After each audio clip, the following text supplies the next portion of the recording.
pouce bleu, même s'il n'est plus bleu.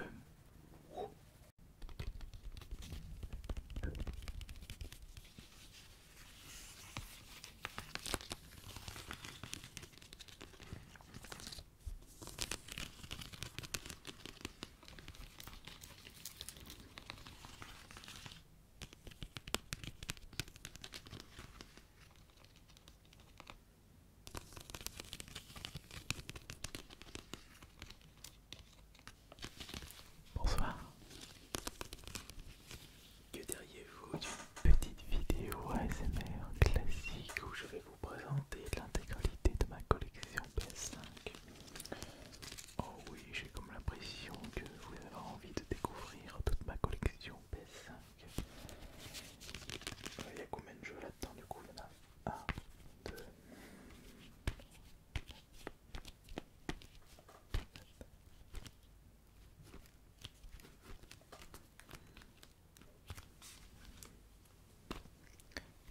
je me suis perdu.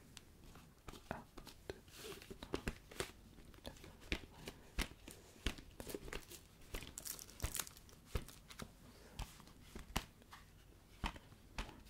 4.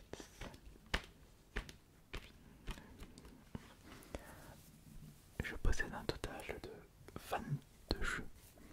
22 jeux PS5, j'en possédais plus, mais il y a certains jeux que j'ai préféré m'en débarrasser parce que c'était des jeux qui ne m'intéressaient pas. J'avais fait également un défi pour la chaîne principale et j'avais pas envie de garder autant de jeux.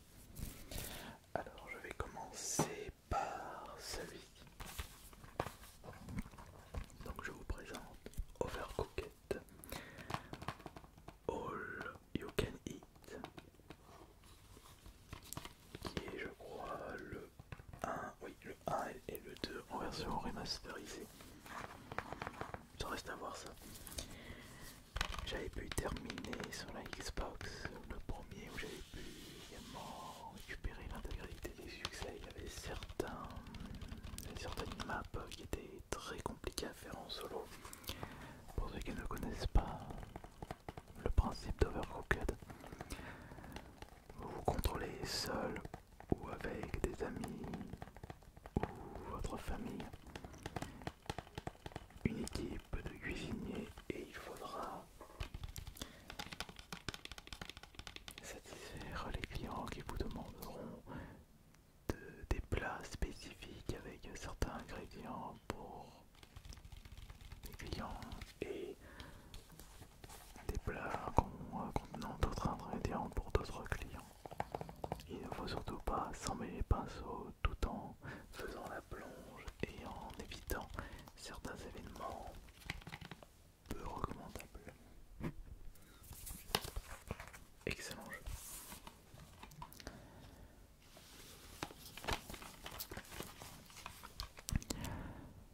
Voici le très célèbre Mortal Kombat, le 11e opus, qui était sorti sur la PS4 et la Xbox One, et aussi sur la Switch.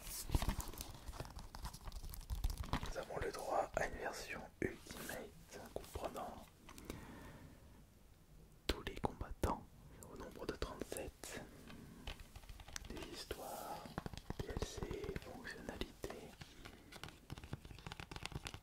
un petit peu une édition gothique. Mortal Kombat 11 est l'opus le plus sanglant de cette série. Moi qui pensais que ça allait être compliqué de faire, plus violent que le 10, je m'étais mis le doigt dans l'œil. L'ancien opus est extrêmement violent, mais c'est ce qui fait le charme de Mortal Kombat. Je suis d'ailleurs très content de pouvoir recontrôler mon personnage préféré de la licence, Kabal, qui n'était pas présent dans le 10. J'avais utilisé Predator à ce moment-là. Le jeu suivant. Ah. Godfall. J'avais pu le découvrir avec une OP Twitch. J'avais reçu une clé pour tester le jeu. Je dirais qu'il s'agit d'un hack and slash tout à fait classique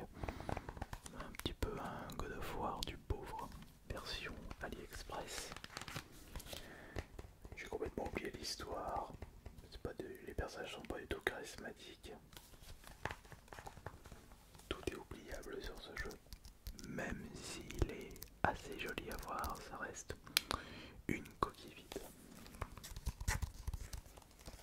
À faire si vous le trouvez pour 5-10 euros, sinon passez votre chemin.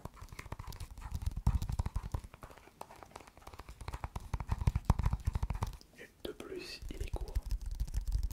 Je crois qu'il faut compter 12 heures pour le terminer.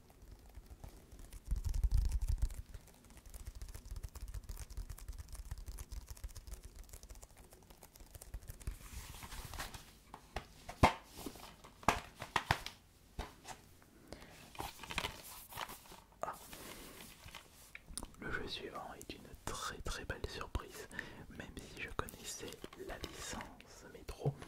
J'ai mis un petit peu de temps pour tester Metro Exodus, qui est le troisième et dernier épisode de cette trilogie comprenant Metro 2033 ainsi que Metro 2033 ou 2034 Last Light.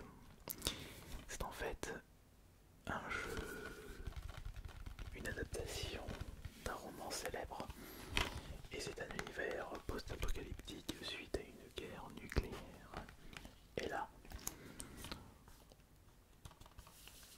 on n'est pas uniquement dans les métros, c'est plus ouvert avec ce Metro Exodus par rapport aux deux précédents métros. Ça change, jeu très long en y repensant, très triste en même temps, mais très poignant.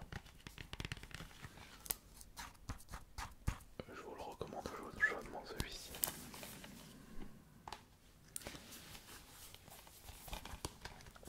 Nous allons passer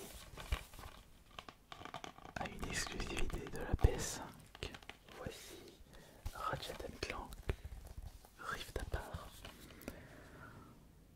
L'avantage de ce jeu, c'est qu'il n'y a pas un seul temps mort. Ça enchaîne entre cinématiques et phases de gameplay. Les cinématiques qui ne sont pas du tout longs à regarder, parce que personnellement je n'apprécie pas quand un jeu possède des cinématiques extrêmement longues. Je joue un jeu vidéo, je regarde pas une série Netflix. Ce jeu est prenant du début jusqu'à la fin, même si vous ne passez que 6-7 heures pour le terminer. Ce sont 6-7 heures de qualité. J'avais pu découvrir la licence Ratchet, non pas avec les versions PS2, même pas avec la PS3 ou avec la PS Vita, enfin PSP, mais avec la version PS4 du premier qui était un remake. Rift Apart est très bon. Une très bonne exclusivité. Alors voici un jeu qui était sorti depuis un petit moment et qui ont décidé de le ressortir dans une version spéciale. Tu parles d'édition spéciale, peut-être qu'il y a 2-3 DLC, 2-3 fonctionnalités en plus. Après je n'avais pas fait Devil May Cry 5 à l'époque, donc j'ai profité de ces versions PS5 pour pouvoir découvrir ce cinquième opus, en plus de découvrir la licence, parce que je n'avais jamais fait de Devil May Cry de ma vie.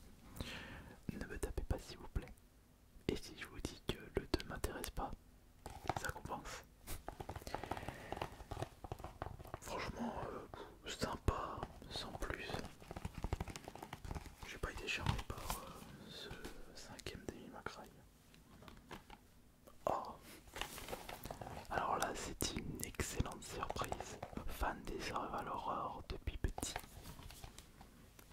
j'attendais ce Dawn's Souls avec petite impatience. On m'avait parlé de ce survival horror indé qui se rapprochait beaucoup de Resident Evil, mais après l'avoir terminé plusieurs fois, j'ai l'impression de jouer à Silent Hill Origin sur la PSP. Ce jeu a été fait par des fans de Silent Hill pour des fans de Silent Hill. Une véritable petite pépite cachée, réservée aux connaisseurs. Un survival horror tout à fait classique,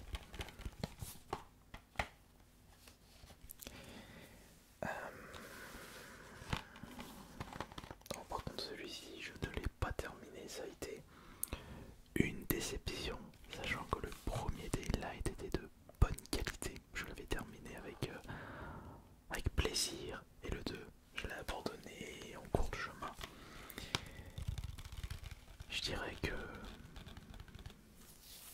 les personnages, les dialogues, le méchant, il n'y a aucune saveur de ce côté-là. Et je n'ai peut-être pas retrouvé ce côté post-apocalyptique présent dans le premier Daylight.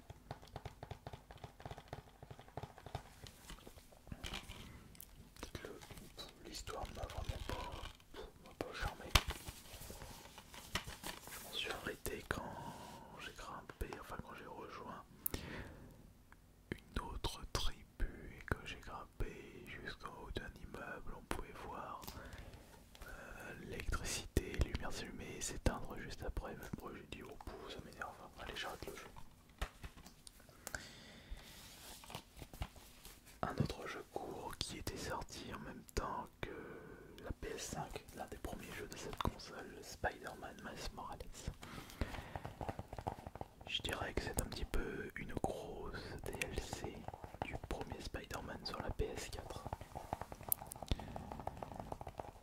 Alors j'avais pas terminé le premier Spider-Man sur PS4, mais celui-ci je l'ai terminé en 6-7 heures, 7 heures chez moi, même 5 heures. Il est cool à faire, mais mettre 70-80 € le jour de sa sortie, ça fait un petit peu mal. 2, 4, 6, 8, 9. Alors le jeu suivant.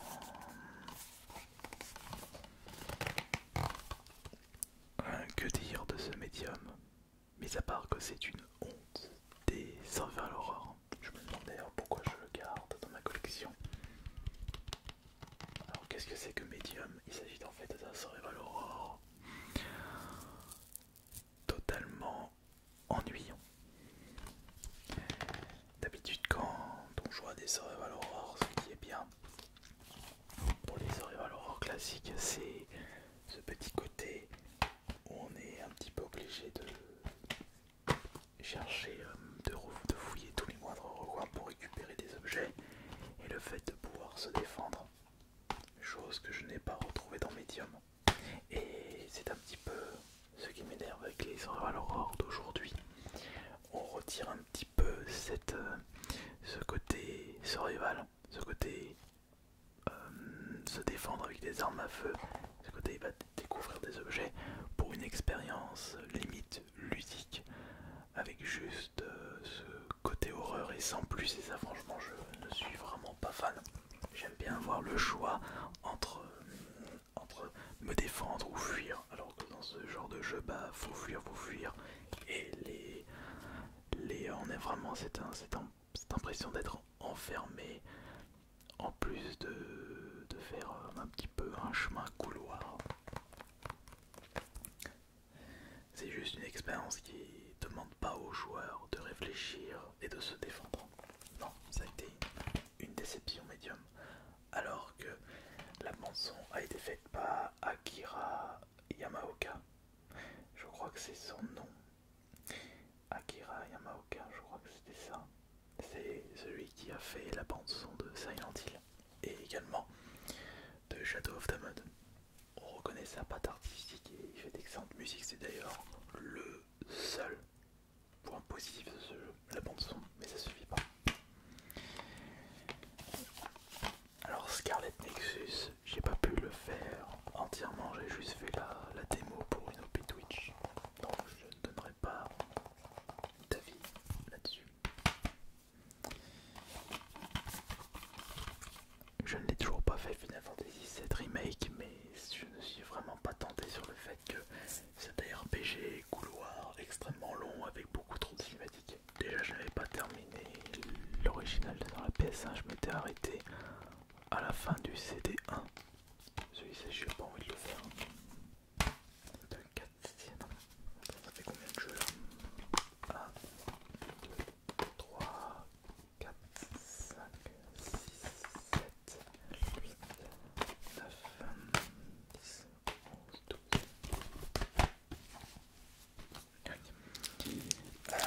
Voyons voir. Ah bah ça par contre c'est un survival horror de grande qualité. Laissez-moi vous présenter Resident Evil 8, Resident Evil Village. Le dernier Resident Evil à ce jour, très très bon. Resident Evil, une très bonne ambiance. On sent quand même qu'ils ont fait un mélange entre le 7 avec des éléments du 4, comme le marchand qui n'était pas présent dans le 7. J'ai comme l'impression de me retrouver avec un 7 amélioré. Ethan. Mais il est vrai qu'il y a certaines scènes qui ne sont pas de qualité oubliable, comme la scène avec Chris. J'ai pas trop aimé. Mais c'était juste un petit bonus, on avait l'impression de jouer à un Call of Duty. Heureusement ce n'était que seulement un passage. Sinon le jeu est excellent. Je trouve que je n'ai pas passé beaucoup de temps sur ce roguelite Hades.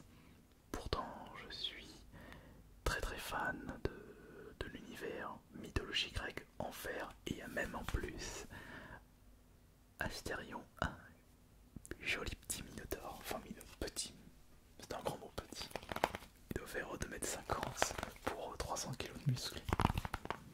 On a un minotaure dedans, avec en compagnie de TC, qui est en réalité dans les mythologies le tueur du minotaure, mais t'as l'impression que dans le jeu ils forment un petit couple.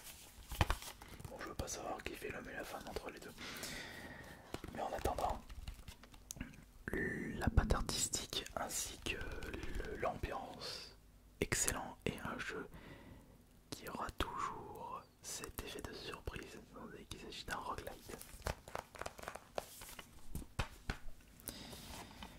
Hitman 3, je ne l'ai toujours pas fait, donc pas d'avis là-dessus.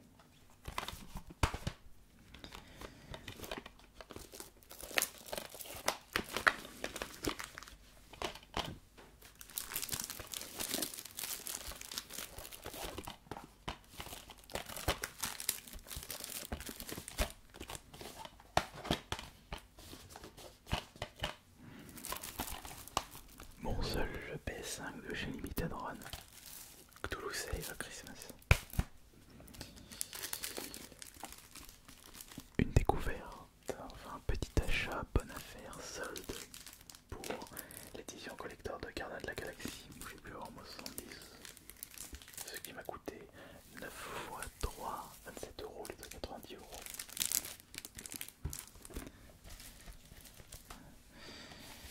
Si on reste un petit peu dans le domaine mythologie grecque, on a Immortal Phoenix Rising qui est un petit peu un mélange de Breath of the Wild ainsi que, je dirais, Breath of the Wild Assassin's Creed, puisqu'en plus ça a été fait par les développeurs d'Assassin's Creed Odyssey.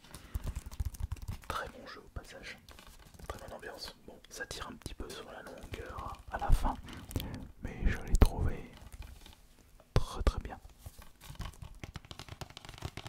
Pourquoi pas le refaire un moment.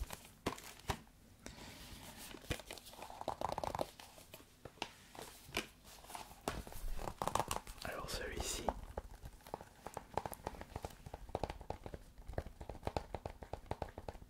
il avait beaucoup témoins. Elden Ring est le dernier de chez From Software.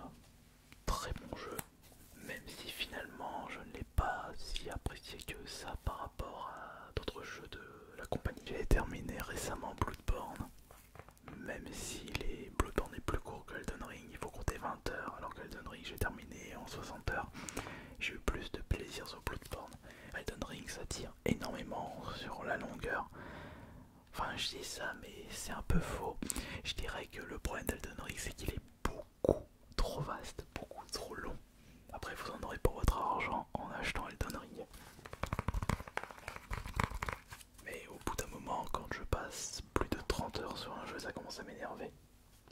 Alors 60 heures, je peux vous dire qu'à la fin j'en avais marre, je voulais tout simplement le terminer et passer à autre chose. Mais un autre jeu de chez From Software, que j'ai d'ailleurs préféré par rapport à Elden Ring, c'est mon premier jeu de la PS5, Demon's Soul. Demon's Soul qui est le remake PS5 de la version PS3, qui est un peu le premier jeu de la licence Souls, même s'il y avait déjà des bases avec les anciens jeux de chez From Software, Kingfield. sur PS2, mais c'est moche, très compliqué à prendre en main. Demon's Souls est une exclusivité extraordinaire. Je vous recommande chaudement, évidemment. J'ai envie de le refaire du coup. C'est comme ça que je peux voir quels sont les jeux que j'ai vraiment appréciés, d'autres moins. Il suffit juste que je regarde quels sont les jeux que je souhaite refaire. Et là, quand je regarde un petit peu, j'ai envie de refaire un coup ADS, faire Tormented Souls, Resident Evil Village, Demon's Souls, Immortal Phoenix Rising un peu moins. Et si on reste dans les jeux,